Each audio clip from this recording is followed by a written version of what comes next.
Covoiturage avec Graziella, femme en jaune. Bienvenue dans la deuxième partie de notre voyage. Graziella est patrouilleuse pour Vinci Autoroute depuis 18 mois et aujourd'hui, elle nous accueille à bord de son camion jaune lors d'une patrouille sécurité sur l'autoroute A28, entre Écomois, au sud du Mans, dans la Sarthe, et Alençon, dans l'Orne. Le moment est venu pour nous d'aller inspecter la propreté d'une aire de repos et de procéder au nettoyage des toilettes. Car oui, cela fait aussi partie du métier de Graziella. Eh bien, allons-y.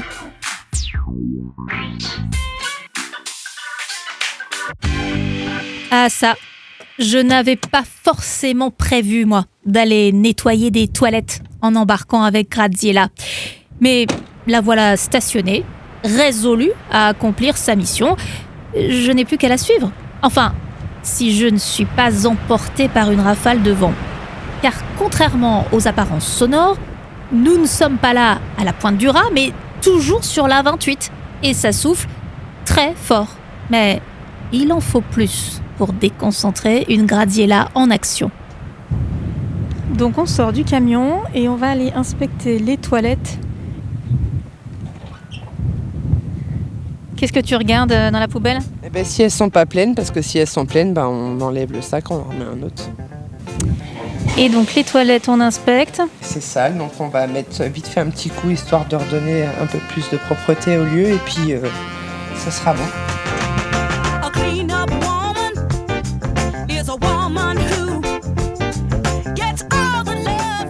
Bon, je vous épargne la description précise de ces toilettes sales, mais j'imagine que vous êtes tout à fait capable de vous représenter la chose. Heureusement, Graziella est là. Il y a d'abord une première phase de nettoyage automatique, puis elle peaufine, jet d'eau, balai et toujours ces rafales de vent qui ne facilitent pas son travail. Elle jette également, et on l'a évoqué, un coup d'œil aux poubelles. Elle récupère les déchets jetés n'importe comment. 25 tonnes d'ordures sont ramassées chaque jour sur les autoroutes de France. J'ai bien dit 25 tonnes. Ce manque de propreté et de civisme a donc des conséquences directes sur le travail de Graziella. Ça mérite qu'on en reparle un peu toutes les deux. Bon, là en l'occurrence c'était vraiment sale, hein ? Oui, non, t'as l'air de dire relativement. Oui, là c'était propre, on va dire. Pour toi c'était sale, mais pour moi c'était propre, on va dire. Bon, disons qu'en tant qu'usagère, j'arrive là et je vois ça, je suis pas hyper heureuse. J'imagine bien que ça peut être bien pire. Oh, ça quand même, ça doit être énervant certaines fois, non ? De se dire comment on peut laisser des toilettes qui sont des lieux publics dans cet état-là ? C'est ça, oui. Des fois je me pose la question comment la personne arrive à fermer la porte en laissant les lieux aussi sales. Mais bon, ça arrive malheureusement. Donc on est là pour veiller à tout ça. Je pense que ceux que tu peux venir aider, qui sont en panne par exemple, et auprès de qui tu viens en protection, ne s'imaginent pas que 5 minutes plus tôt, tu as nettoyé des toilettes, ou 5 minutes après, s'ils vont dans des toilettes propres, c'est aussi grâce à toi. Oui, je pense que ça, les gens l'ignorent. Ils voient vraiment que le côté de l'ange gardien de la route. Et côté assistance, je pense pas qu'ils voient tous les petits points qu'on a à faire à côté en fait. Est-ce qu'il t'est déjà arrivé des choses un peu folles dans tes missions ? Non, pas à ma connaissance, pas pour le moment. Alors des animaux en tout genre quand même, sur autoroute, c'est assez dingue de voir le nombre d'animaux qu'on peut rencontrer finalement. Moi, ce qui m'avait fait sourire et ce qui avait fait sourire mon PC sécurité, c'est peut-être 15 jours avant Noël, je lui annonce des dindes sur l'autoroute. Et là, c'est vrai qu'on est parti sur une rigolade, à l'air de dire elle va pas arriver à temps pour le repas. Et donc je les avais ramassés, mais c'est vrai que c'est impressionnant. On roule et là d'un seul coup on voit sur bande d'arrêt d'urgence 2 dindes toutes seules, sûrement tombées d'un camion, mais elles étaient seules, errantes. Et qu'est-ce que tu fais de ces dindes ? On les ramène au centre et après je pense qu'elles vont dans des refuges ou des centres adaptés en fait. C'est parce que nous les animaux on les garde pas. Oui, donc t'en as pas fait ta dinde de Noël, rassure-nous. Non. Mais c'est facile à attraper une dinde sur une bande d'arrêt d'urgence ? Moi je les ai attrapés avec un sac poubelle parce que j'avais peur des coups de bec, alors je les ai attrapés au sac poubelle. Ouais, on s'arrange, on fait comme on peut. Et elle a été gentille au final, elle t'a pas... Ouais, non, elles étaient sympas. D'accord. Elles m'ont pas embêté. Mais c'est vrai que c'est insolite, c'est rigolo quoi. Sur le coup, tu te dis tiens, hop. Vous avez une formation captation d'animaux? Ah non, du tout. Quand c'est comme ça, on intervient, on fait intervenir la gendarmerie et puis les pompiers. Quand c'est des animaux sauvages, comme là, l'histoire de mes dindes, elles n'allaient pas me faire de mal, on va dire, mais...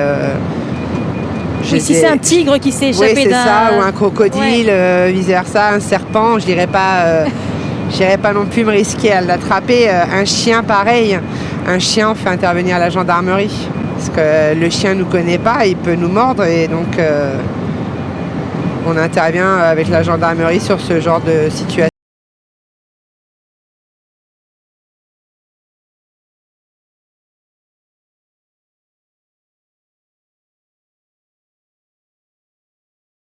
Ça aussi, ça fait donc partie de la mission des patrouilleurs. Quelques jours après l'enregistrement de ce podcast, une chouette effraie a par exemple été retrouvée complètement désorientée sur le bord de l'autoroute A837 entre Saintes et Rochefort. Elle a été confiée aux équipes de la LPO, la Ligue de protection des oiseaux. Un traumatisme crânien lui a été diagnostiqué. Et elle profite aujourd'hui d'une convalescence heureuse aux mares et aux oiseaux sur l'île d'Oléron. Il y a donc de jolies histoires qui s'écrivent chaque jour sur l'autoroute. Et Graziella, depuis 18 mois qu'elle fait ce métier, en a quelques-unes à raconter. Plus ou moins drôles d'ailleurs. On m'a signalé, moi, plusieurs fois, alors par exemple, des personnes toutes nues sur l'autoroute. Ça t'est déjà arrivé, ça? On m'avait signalé une personne nue divagant du côté des Commois. Je suis arrivée, j'ai vu personne. Ah, donc, zut non, ça m'est pas arrivé. Des personnes qui pique-niquent le bord de l'autoroute. Oui, ça j'ai vu. Dans un accès sécurisé, un monsieur, il était garé un soir, il devait être 21h30, en plein été. Et ils étaient dans un accès sécurisé, donc il s'était reculé dedans. Et il avait sorti la table de pique-nique et il pensait passer la nuit avec ses 2 enfants et sa femme là. C'est pas vrai. Donc je lui ai demandé de tout remballer et d'aller sur une aire de repos qui se trouvait à 15 minutes. Mais il comprenait pas pourquoi je voulais pas qu'il passe la nuit là. Donc après, je lui ai expliqué le danger et que c'était pas un lieu où qu'on allait pique-niquer, quoi. Mais oui, ça m'est arrivé. Il y a une certaine inconscience du danger quand même. Là, oui, surtout qu'avec 2 enfants comme il avait en bas âge, je dirais pas le plus vieux, il devait avoir 5 ans. Donc oui, c'est vraiment de l'inconscience là. Des personnes qui veulent récupérer des objets sur les voies, qui veulent faire votre travail finalement, ça t'en as déjà vu? J'en ai pas vu, mais je pense que ça doit arriver parce qu'une fois j'étais partie pour un fauteuil sur la 11, donc c'est assez imposant. Et je l'ai jamais retrouvé. Et ça avait été signalé à plusieurs reprises, donc moi je l'ai jamais trouvé. Donc je pense que la personne qui l'a perdu a dû le récupérer toute seule, quoi. Donc, quelqu'un d'autre qui voulait refaire son salon. C'est ça, mais là j'appelle à ne pas le faire, quoi. Ouais. Alors il faut dire que sur ces 18 mois, il y a 1 an de pandémie. C'était impressionnant ça, de rouler, de travailler. Pendant le premier confinement surtout, le trafic a chuté drastiquement. Il devait y avoir un sentiment d'être seul sur la route, non? Ah oui, là pour être seul, pour petite aparté, le 1er mai j'ai fait en patrouille.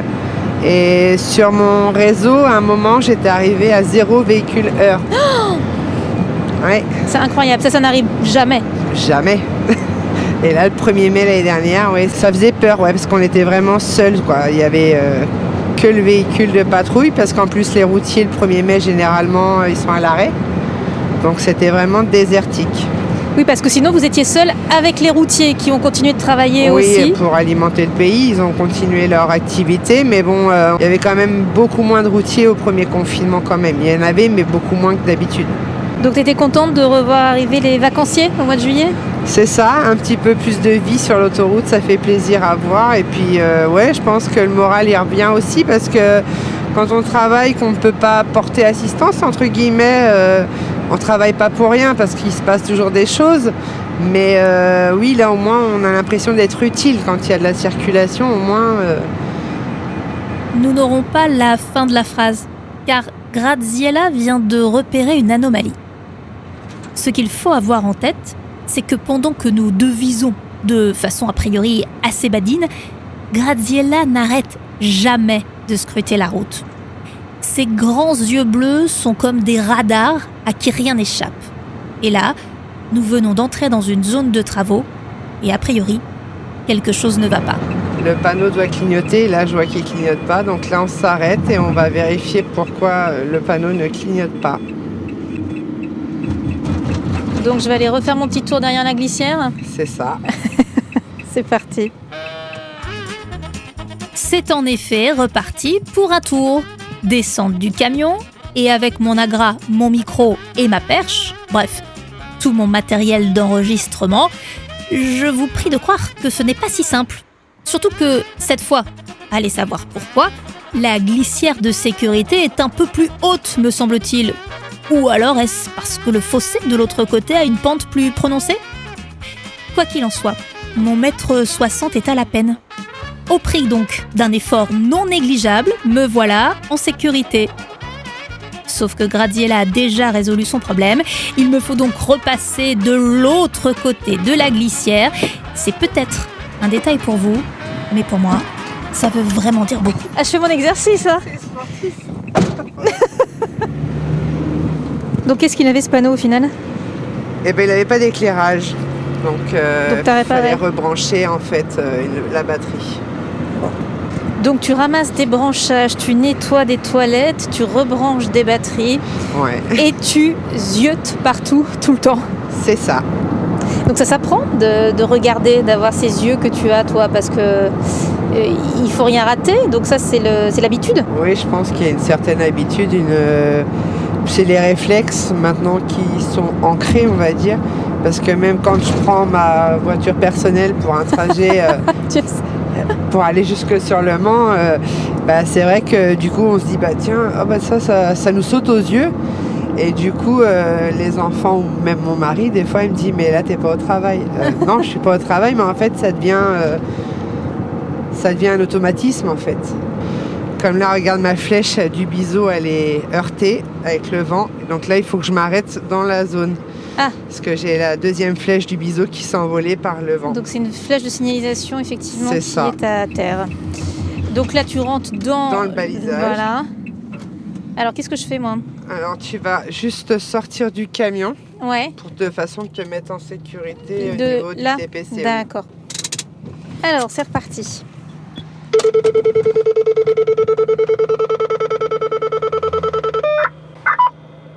Dans le biseau de la NVG, là au niveau du basculement, au 117 600, la deuxième flèche du biseau s'est envolée. Je vais la remettre et la relester. Très bien. Ah oui, je vous avais pas encore dit. Graziella parle parfois un langage bizarre, fait de nombres, de noms de code ou de mots dont on ne connaît pas vraiment le sens. En tout cas, quand on n'est pas habitué à ce langage autoroutier. Bon, pour moi, c'est donc bis repetita. Et je ne peux bien sûr pas rester dans le camion jaune quand il est à l'arrêt. S'il était heurté par un autre véhicule, ce serait très dangereux. Alors, rebelote, descente du camion, mise en sécurité, regarder Graziella à l'œuvre et remonter dans le camion quand elle-même est réinstallée derrière le volant. Décidément, c'est sportif de faire du covoiturage avec Graziella. Reposons-nous un peu en reprenant le fil de notre conversation. Cette nouvelle sortie sur le bord des voies me confirme que j'ai très peu envie d'être confrontée un jour à une panne de ma voiture sur autoroute. Tu dois avoir des fois des usagers assez apeurés, non ? Parce que se retrouver en panne sur le bord de la route, c'est à peu près le cauchemar de tout automobiliste, ça. Oui, souvent on est remercié, et ils nous le disent vraiment. Surtout les automobilistes nous le disent. Sans vous, on ne sait pas ce qu'on ferait. Mais c'est vrai qu'on ne peut pas être partout à la fois. Et que des fois, il y a des automobilistes qui restent dans les refuges et qu'on ne voit pas, on va dire, que l'assistance passe avant nous. C'est vrai que c'est mieux quand le patrouilleur est là, ça les rassure en fin de compte. Est-ce que tu vois beaucoup de personnes qui se mettent en danger sur la route, qui n'ont pas les bons réflexes ? Oui, il y en a des fois qui vont, s'ils tombent en panne d'essence, ils vont rebousser chemin à pied, aller chercher avec un jerrycan à la station d'avant, on va dire. Ça, c'est des comportements à ne pas adopter, quoi. On se promène pas piéton sur l'autoroute. On vous appelle les anges gardiens de la route, les patrouilleurs. Est-ce que c'est une expression que tu aimes bien ? Oui, pourquoi pas. Ange de la route, ouais, pourquoi pas.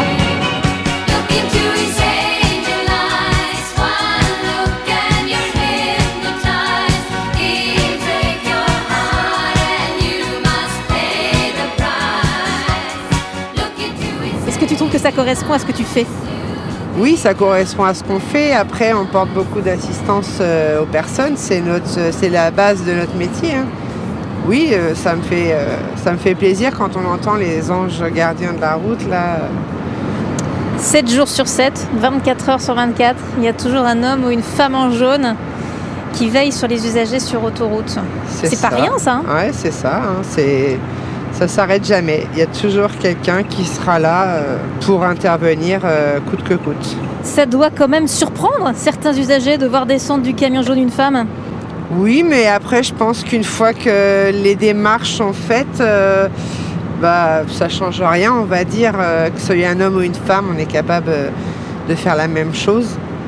Et je trouve que ça les fait sourire. Ils disent que c'est pas souvent et que il faudrait peut-être se pencher sur la question, à en avoir un peu plus qu'ils demandent. Donc oui, ça me fait toujours sourire quand ils me disent ça. Il devrait y en avoir plus.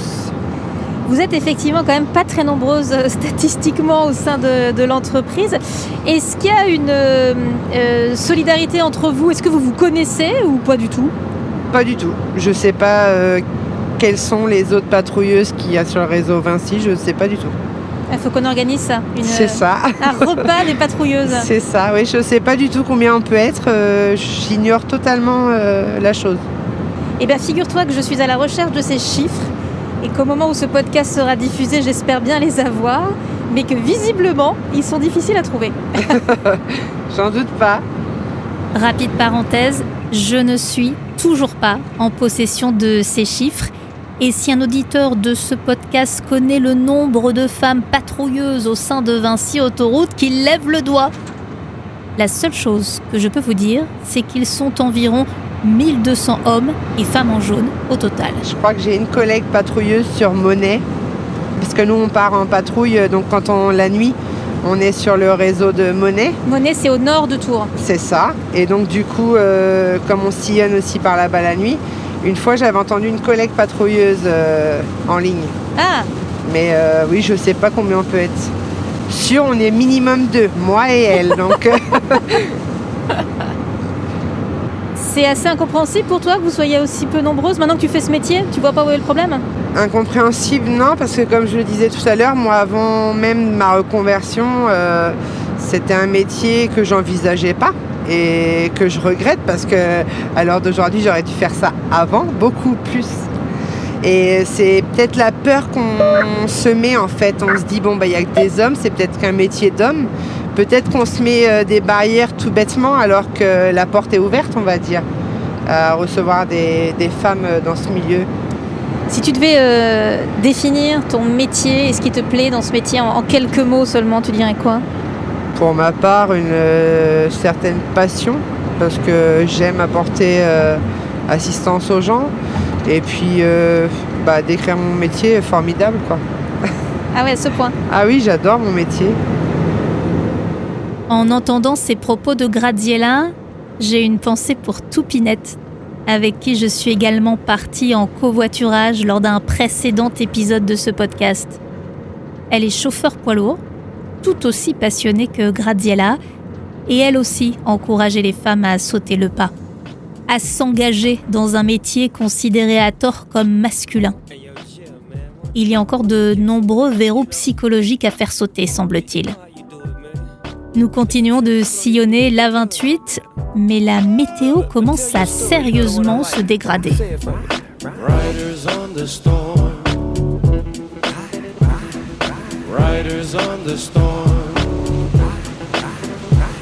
Into this house we're born. Ouais, là, il pleut bien là. Ouais.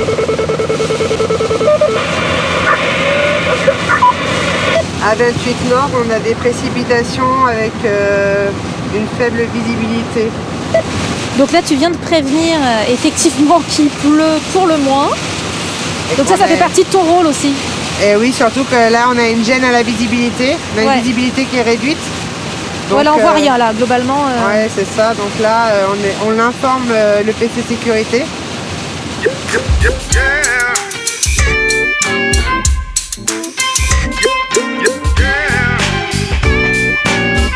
Et ça ne va pas aller en s'arrangeant cette pluie. Et sans surprise, malheureusement, je vais pouvoir constater que les usagers de la route vont beaucoup trop vite lorsqu'il y a de si mauvaises conditions de circulation. Et depuis le camion jaune de Graziella, ça va me causer quelques sueurs froides. Mais ça, ce sera l'objet de la 3e et dernière partie de notre covoiturage avec Graziella sur l'A28.